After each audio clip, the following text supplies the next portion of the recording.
पर सिर्फ डीडी उर्दू।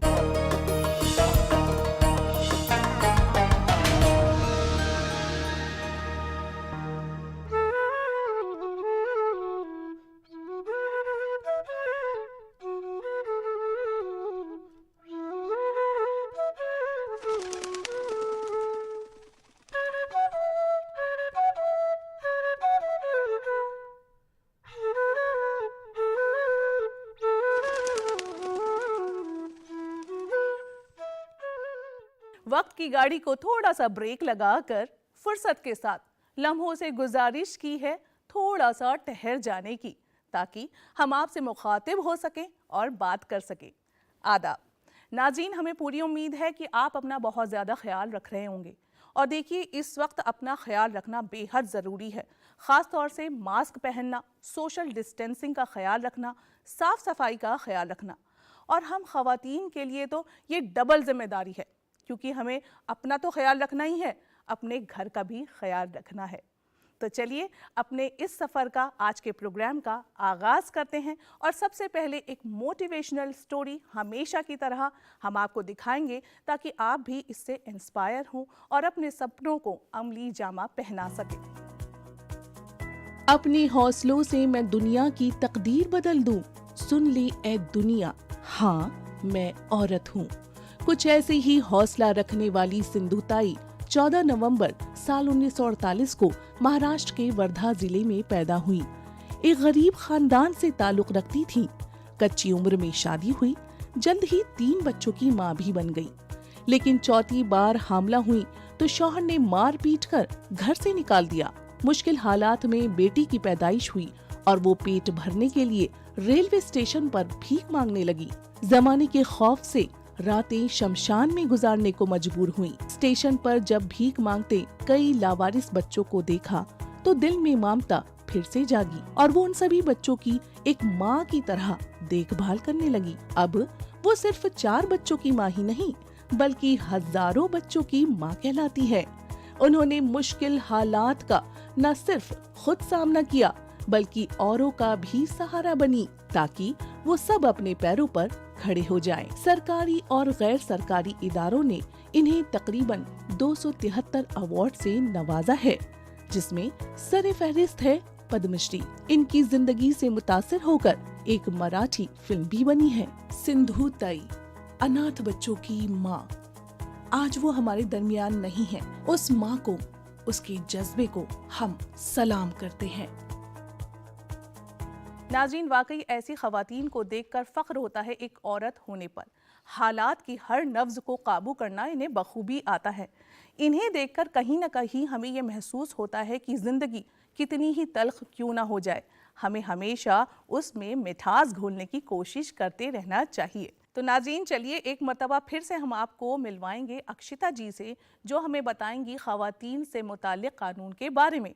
और इसके बाद हम आपको ले चलेंगे पायल के पास, जो हमें योग से जुड़ी जानकारी देंगी। इसके बाद हम रुख करेंगे एक डाइटिशियन का, जो हमें हमारी सेहत से जुड़ी बहुत ही ख़ास मालूमात फ़राहम करेंगी। और सबसे आखिर में हमेशा की तरह रुख करेंगे आप ही के किचन का। तो चलिए शुरू करते हैं और चलते हैं स्टूडियो से बाहर और मिलते हैं इन सभी लोगों से।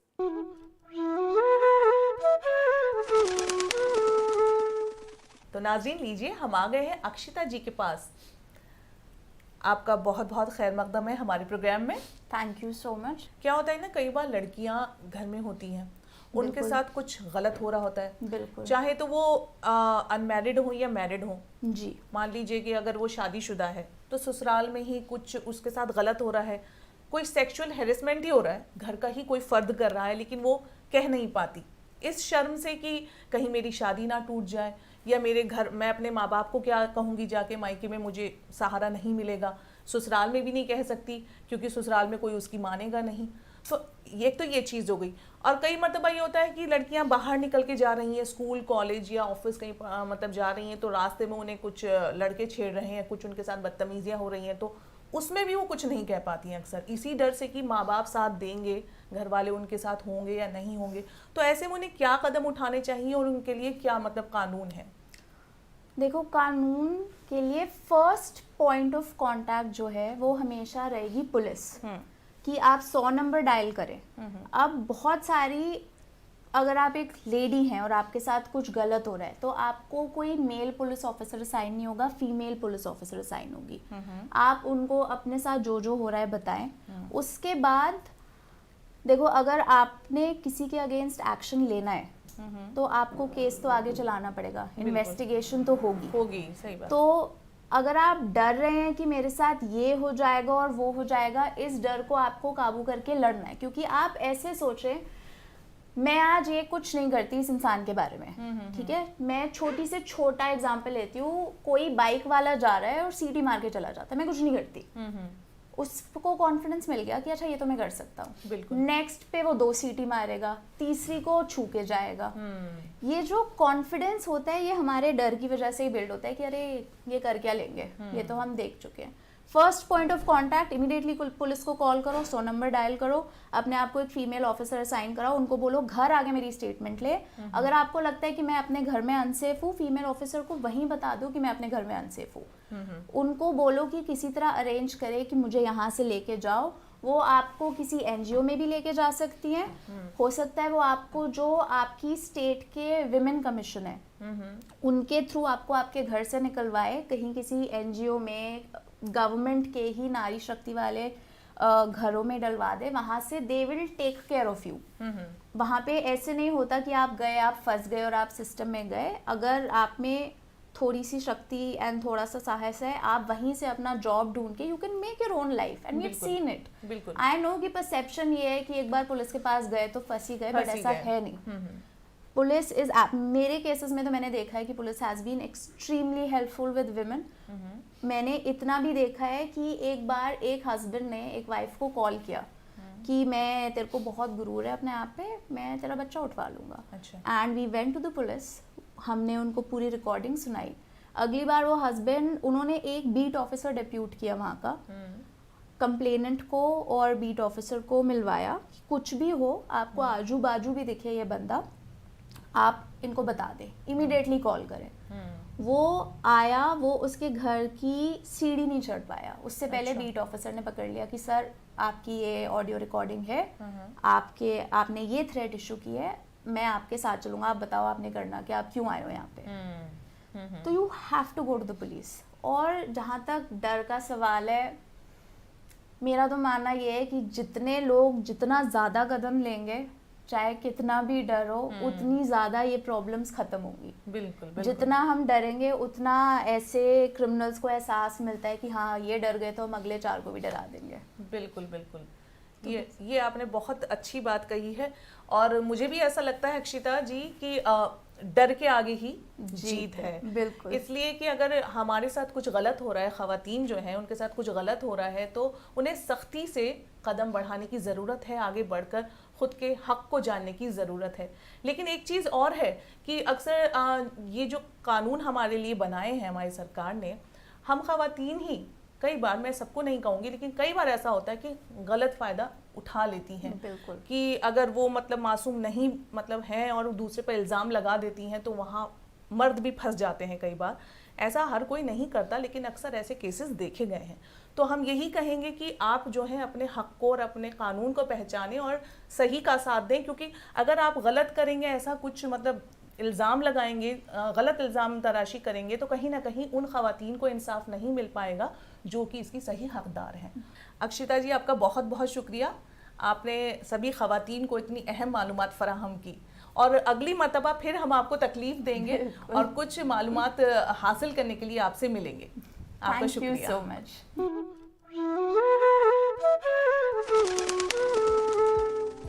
नाज़रीन, वो कहते हैं ना कि सेहत हज़ार नेमत, और एक अच्छी सेहत के लिए 2 चीज़ें बेहद ज़रूरी हैं, एक तो वर्जिश और एक अच्छी ग़िज़ा। आज हम आ गए हैं पायल के पास। पायल हमें योग के बारे में बताएंगी, ख़ास तौर से हम ख़वातीन के लिए योग किस तरह से मुफीद है और हम कैसे इससे फैज़याब हो सकते हैं। तो चलिए पायल के पास। पायल, आपका बहुत बहुत खैर मकदम है हमारे प्रोग्राम में। Thank you. पायल, जैसे कि आज योग को लेकर तो हर कोई बेदार हो ही चुका है, लेकिन अगर ख़वातीन की बात करें तो ज़िंदगी इतनी मसरूफ़ हो गई है हम लोगों की, घर को देखते हुए, बच्चों को देखते हुए, कि हम खुद पर उतना ध्यान नहीं दे पाते।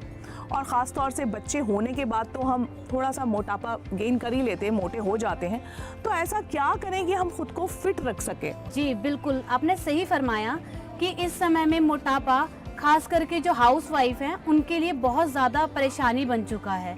जैसे कि मोटापा आप जानते ही हैं कि आजकल सबको हो ही रहा है, और मोटापा कोई अपने आप में बीमारी नहीं है, बिल्कुल, लेकिन ये बीमारियों के लिए बहुत बड़ा द्वार है। High blood pressure, thyroid, sugar जैसी कई बीमारियां हैं जिसकी वजह से आज की डेट में हाउसवाइफ बहुत ज़्यादा जूझ रही कि उनके पास समय ही नहीं है। क्यों? क्योंकि बच्चा होने के बाद वो इतनी मसरूफ़ हो जाती हैं अपने दिनचर्या में, डेली काम में, रूटीन में, क्योंकि उनको अपने हस्बैंड को भी देखना, अपने बच्चे को भी देखना, अपने घर को भी देखना है, अपने लिए वो बिल्कुल भी टाइम नहीं निकाल पाती हैं, और जिसकी वजह से वो बहुत सारी परेशानियों में भी है। अब कई ऐसी महिलाएं हैं हमारे पास, औरतें हैं जो कि किसी से भी वो बातें डिस्कस नहीं कर पाती हैं। उनके पास क्योंकि टाइम ही नहीं है, वो घर से बाहर कब निकलेंगी, कब वो करेंगी। तो सबसे पहले हमें अपने लिए बेशक 10 मिनट निकालें, लेकिन 10 मिनट निकालने बहुत ज़रूरी हैं। और सबसे ज़्यादा पीसफुल माइंड होना बहुत ज़रूरी है इन सब चीज़ों के लिए। अगर आपका पीसफुल माइंड नहीं है, अगर आपने कुछ चीज़ को मोटिवेट नहीं बनाया है, तो आप किसी भी चीज़ से निजात नहीं पा सकते। सही। और आप बीमारियों में इतने घिरते जाएंगे कि आप डेली आपको डॉक्टर्स के पास जाना पड़ेगा, हेल्थ ट्रीटमेंट लेने पड़ेंगे। तो बहुत सारी चीज़ों से जूझने से अच्छा है कि हम अपने घर में रहकर कुछ योगाभ्यास करके और अपनी डाइट को सही कर हम अपने बॉडी को फिट कर सकते हैं। सबसे पहले हम लोग की जो गलती है वो ये है कि हम लोग जंक फूड बहुत खाते हैं। हाँ, बहुत खाते हैं, बहुत ज्यादा जंक फूड हम लोग खाने लग गए हैं। अंकुरित चीजें हम बिल्कुल नहीं खाते हैं, लाइक स्प्राउट्स में जैसे दालें हैं, अनाज है हमारा, हम बिल्कुल उसको अपनी डाइट में शामिल ही नहीं करते हैं। सैलेड है, उसको भी हम शामिल नहीं करते हैं, जिसकी वजह से हमारी बॉडी में गंदा फैट जमने लगता है और वो कोलेस्ट्रॉल बन जाता है। और वो जब कोलेस्ट्रॉल बढ़ता जाता है तो हमारे कितना पेन हो जाता है। अब जब हैवी वेट होगा तो हमें चलने फिरने में भी प्रॉब्लम होगी ही होगी। तो हमें पहले तो हमें जो जंक फूड है उसको अवॉइड करना है, जितना हो सकता है हमें अपना डाइट अच्छा रखना है। सैलेड, स्प्राउट्स हमें खाने हैं, खाना है पका हुआ, लेकिन वो 50% कर देना चाहिए। जूस हमारे को, सूप जरूर पीना चाहिए। ये चीज हमारे को ध्यान रखने की बहुत ज्यादा जरूरत है। पायल, आपने बिल्कुल सही फरमाया। ये बात बिल्कुल सही है कि हम लोग जो है सोचते रह जाते हैं कि हमें वर्जिश करनी चाहिए, और कहीं ना कहीं फिर हम कर ही नहीं पाते। लेकिन नाज़रीन, इस चीज़ के लिए भी वक्त निकालना बेहद ज़रूरी है। अच्छा पायल जी, आपने हमें काफ़ी चीज़ें बता दी हैं, तो क्यों ना अब जो आपने बताया है वो आप हमें करके भी दिखा दें। योग के ज़रिए कुछ आसन बताएं, ख़ास तौर से मोटापे के लिए और बैक पेन के लिए। जी बिल्कुल, देखिए हमारे को टाइम निकालना सबसे ज़्यादा ज़रूरी है। योगाभ्यास के साथ साथ हमारे को अपनी डाइट मेन हमारे को बहुत ज़्यादा ध्यान रखने वाली चीज़ है, क्योंकि जैसा खान पान होगा वैसा ही हमारा शरीर भी होगा। अगर हमारा खान पान अच्छा होगा तो हमारा शरीर अपने आप ही अच्छा हो जाएगा। तो चलिए हम कुछ एक्सरसाइज देखते हैं कि किस तरीके से हम अपने मोटापे को और बैक पेन को ठीक कर सकते हैं कुछ योगाभ्यास के द्वारा। जैसे कि नाज़रीन, अभी हमने बात करी मोटापे और बैक पेन के लिए, तो मैं आप लोगों को बहुत सिंपल ऐसी एक्सरसाइज बताऊंगी जो आपके मोटापे से तो आपको निजात देगी ही देगी, साथ ही साथ आपके बैक पेन को भी रिलीफ करेगी। तो सबसे पहले हम करेंगे ताड़ासन। इस आसन को करने से हमारे पूरे शरीर की मांसपेशियां खिंच जाती हैं, साथ ही साथ रीढ़ की हड्डी में जो हमारी स्पाइन है उसमें भी रिलैक्स होता है। तो इसको करने के लिए हम सबसे पहले अपने हाथों को इंटरलॉक करेंगे और धीरे धीरे हम अपने हाथों को ऊपर की ओर लेके जाएंगे, हाथों को ऊपर खींचेंगे, कानों से हमारे हाथ चिपके होने चाहिए। अब धीरे धीरे अपनी एड़ी को आप उठाते जाएंगे, सारा खिंचाव आपकी स्पाइन पे आएगा। होल्ड करेंगे, नॉर्मल ब्रीदिंग। अब हम अपने पंजों को रिलैक्स करेंगे, हाथों को धीरे धीरे नीचे लेके आएंगे, और लॉक को खोल देंगे।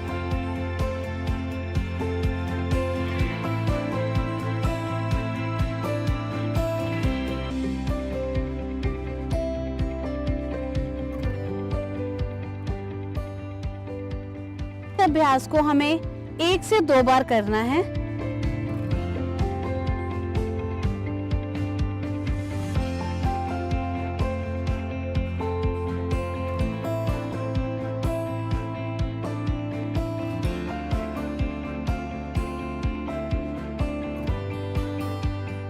ताड़ासन को 1 से 2 बार करने की ही आवश्यकता होती है। आप इसको 1 से 2 बार ही करिए।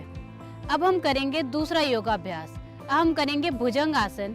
ये हमारे बैक पेन के लिए बहुत ही अच्छा आसन है। जब हम अपनी बैक को बेंड करते हैं तो हमारी बैक रिलैक्स होती है और रिलैक्स होने की वजह से हमारी कमर में बहुत आराम आता है। साथ ही साथ जो हमारा फ्रंट है, हमारी जो अपर बॉडी है, जो हमारी फ्रंट साइड है, ये भी स्ट्रेच होता है। तो जो हमारे मोटापे के लिए ये बहुत ही अच्छा आसन है। तो आइए देखते हैं कैसे इसको किया जाता है। सबसे पहले हम उल्टा लेटेंगे, अपने हाथों को चेस्ट के साइड में रखेंगे और धीरे से अपने बॉडी को आगे से उठाएंगे। कोहनियां आपकी बॉडी से टच होनी चाहिए और जो पैर है पीछे से वो मिले होने चाहिए। और ऊपर की तरफ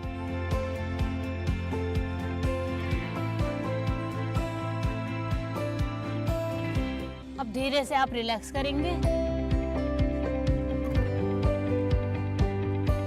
और हाथों को भी रिलैक्स करेंगे।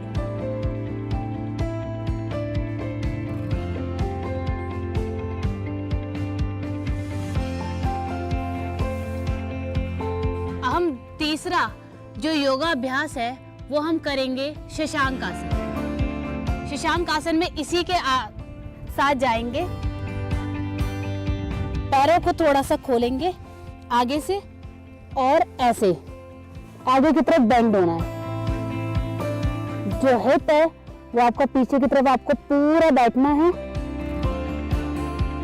और आगे की तरफ अपनी बॉडी को खींचेंगे।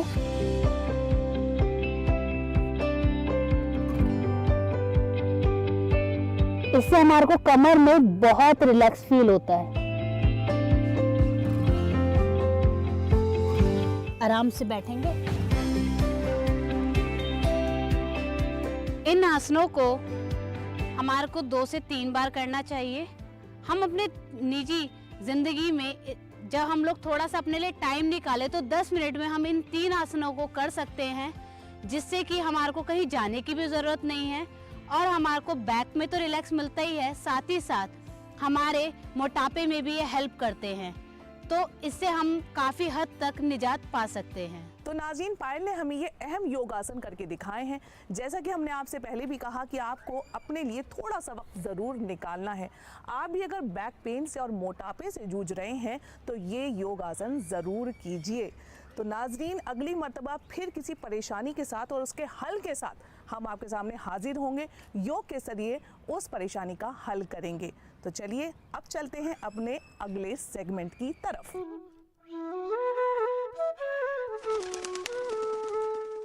नाज़रीन, पिछली दफ़ा हमने बात की थी कि बच्चे जो होते हैं वो खाना खाने में आनाकानी करते हैं, तो कैसे उन्हें डाइट दी जाए, कौन सी वो डाइट दी जाए जिससे वो खुशी खुशी खा भी लें और उनकी सेहत को भी अच्छा रखे। आज हम फिर से रितिका जी जो कि एक डाइटिशियन है उनके पास आ पहुँचे हैं और आज हमारी परेशानी है बुज़ुर्ग। अक्सर ये कहा जाता है कि एक स्टेज पर आके बच्चा और बूढ़ा एक समान हो जाता है। बुज़ुर्ग होते हैं घर में, उन्हें मतलब दवाइयाँ वगैरह भी चल रही होती है, कभी कोई बीमारी कभी कोई बीमारी, लेकिन उन्हें खाना जो है उन्हें चाहिए होता है कि नहीं हम ये भी खा लें वो भी खा लें, लेकिन वो रिस्ट्रिक्टेड हो जाते हैं कहीं ना कहीं। और अगर हम उन्हें वो खाना नहीं देते तो जो घर की ख़वातीन है उन्हें वो अक्सर परेशान भी करते हैं कि भाई तुम सब तो ये खा रहे हो अच्छे से और मुझे दिया नहीं, परेशान करते हैं। तो उन्हें क्या दिया जाए जिससे कि उनकी जो टेस्ट बर्ड्स हैं वो भी सेटिस्फाइड हो जाएं और उनकी सेहत भी सही रहे। सो ये जो जीरियाट्रिक पॉपुलेशन है ये ऑफ कोर्स एक बहुत इंपॉर्टेंट फेज़ ऑफ लाइफ है और आजकल ये देखा गया है कि जैसे ही रिटायरमेंट एज होती है या वो घर बैठ जाते हैं तो उनकी जो सडनली हेल्थ डिटोरेट बहुत जल्दी हो जाती है। और इसका एकमात्र कारण ये है कि एक तो एक्सरसाइज या एक्टिविटी लेवल बिल्कुल से कम हो जाती है, वो घर पे रिस्ट्रिक्ट हो जाते हैं, और एट द सेम टाइम जो उनकी डाइटरी हैबिट्स है जो आप इतने दिनों से खा रहे थे उनमें सडनली बहुत चेंज आ जाता है।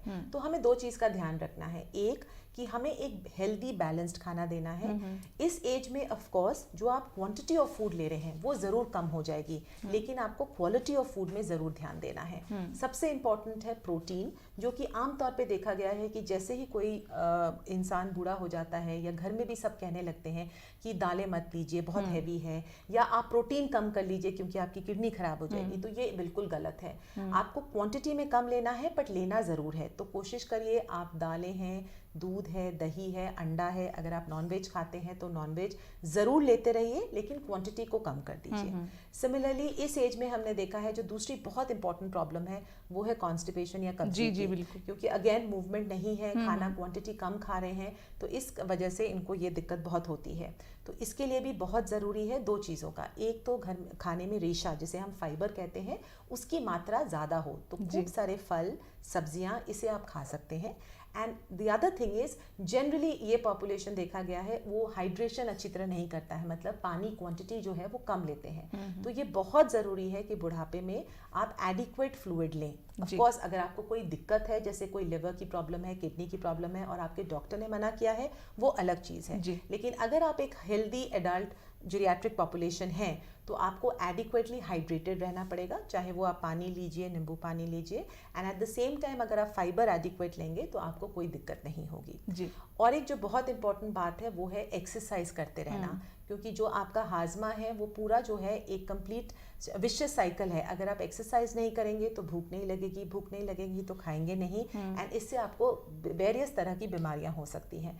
तो कोशिश करते रहिए जो आपका लाइफस्टाइल पहले था, चाहे उसमें थोड़ी सी मोमेंटम कम हो जाए, लेकिन वही आप एक्सरसाइज करते रहिए और उसी तरह से आप क्वांटिटी ऑफ खाना जो खा रहे थे वो खाइए, लेकिन हाँ अपनी क्वालिटी ऑफ फूड पे ज़रूर ध्यान दीजिए, तो वो बहुत ज़रूरी है।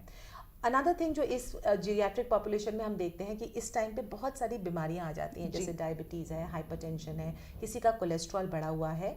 अगेन रिस्ट्रिक्शंस आपको ज़रूर रखने हैं, तो जैसे हम कहते हैं नमक है, चीनी है, तेल है, इन सब की मात्रा कम लेनी है, लेकिन इसका मतलब ये नहीं है कि आप उबला हुआ खा रहे हैं या बिल्कुल फीका खाना खा रहे हैं। खाना आपका जो सबके लिए घर में बनता है वही खाना खाएंगे, लेकिन हाँ बहुत ज़्यादा मिर्च मसाला हो गया या बहुत ज़्यादा तला हुआ खाना, उसका आपको ज़रूर ध्यान रखना है, because obviously with certain age जो आपकी डाइजेशन है वो थोड़ी कमज़ोर है। तो अगर आप बहुत हैवी खाना या बहुत ज़्यादा क्वांटिटी में खाएंगे तो वो आपके डाइजेस्टिव ट्रैक को ऑब्वियसली इफेक्ट करेगा, तो उससे आपका हाजमा कमज़ोर पड़ जाएगा। जी, बहुत बहुत शुक्रिया रितिका जी आपका, आपने बिल्कुल सही फरमाया। वैसे ये बात भी रितिका जी की excess of everything is bad, तो अगर हम मिकदार में कोई भी चीज़ लेंगे खाएंगे तो वो हमें नुकसान नहीं देगी। तो नाज़रीन आपने भी सुन लिया होगा कि कैसे हम अपने बुज़ुर्गों को खुश रख सकते हैं, उनके टेस्ट के अकॉर्डिंग उन्हें खाना दे सकते हैं, उनकी टेस्ट बर्ड को सेटिस्फाइड कर सकते हैं। और आपका बहुत बहुत एक बार फिर से शुक्रिया। तो नाज़रीन दीजिए मुझे और रितिका जी को इजाज़त।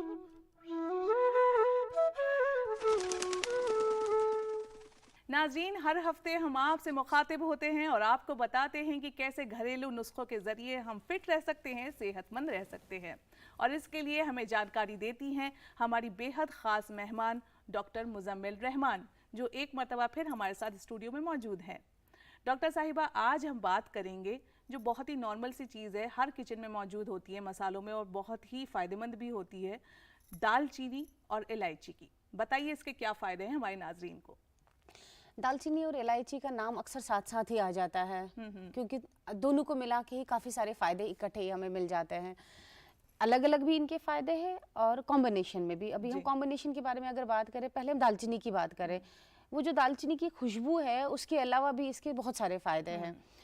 आपको पता मोशन सिकनेस एक चीज़ होती है कि हम सफ़र कर रहे होते हैं, अगर हम ट्रैवल कर रहे होते हैं तो वॉमिटिंग सा फील होता है, नॉजेटिंग सा फील होता है। दालचीनी का अगर हम उसमें इस्तेमाल करें, रास्ते में खा ले या खा के चले जाएं, इलायची को मुंह में डाल के जाएं तो उससे काफ़ी उसको रिलीफ मिलेगा।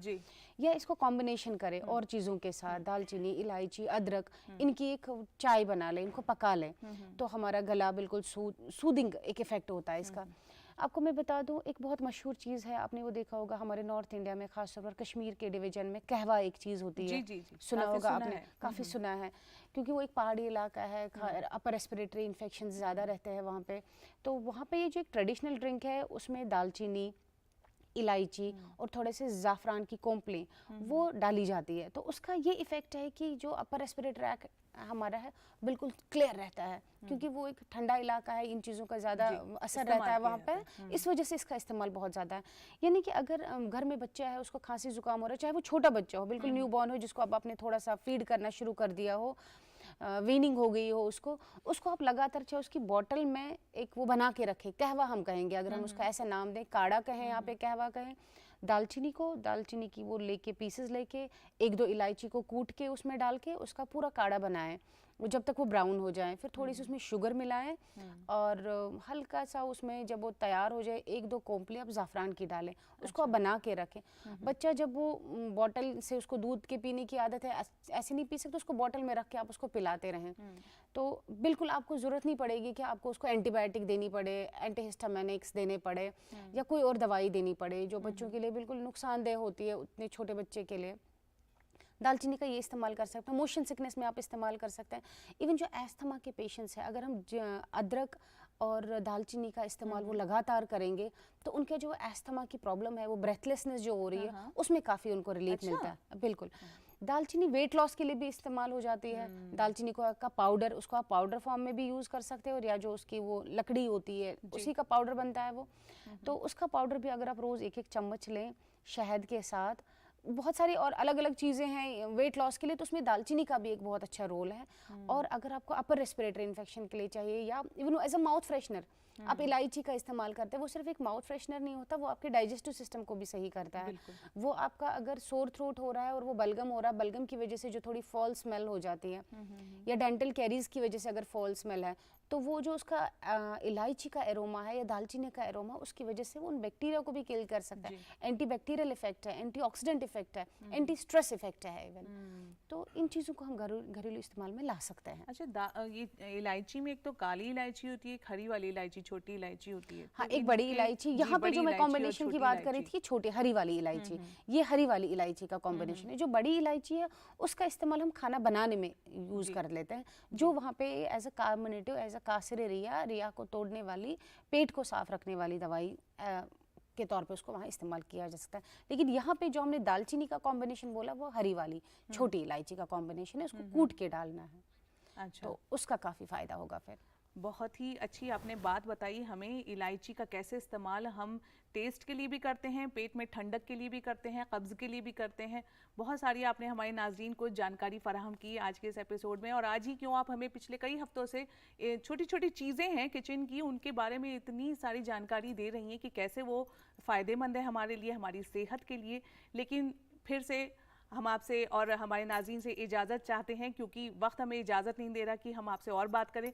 नाज़रीन देखिए, हमारी बातों का सिलसिला इस कदर लंबा हो जाता है कि वक्त का अंदाज़ा ही नहीं होता कि अब वक्त हो गया है आपसे अलविदा कहने का।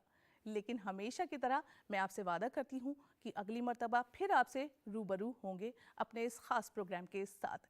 तब तक के लिए मैं आपसे यही कहूँगी कि अपना बहुत ज़्यादा ख्याल रखिए और अपने अपनों का भी ख्याल रखिए, और अपनी मेज़बान को दीजिए इजाज़त। खुदा हाफिज।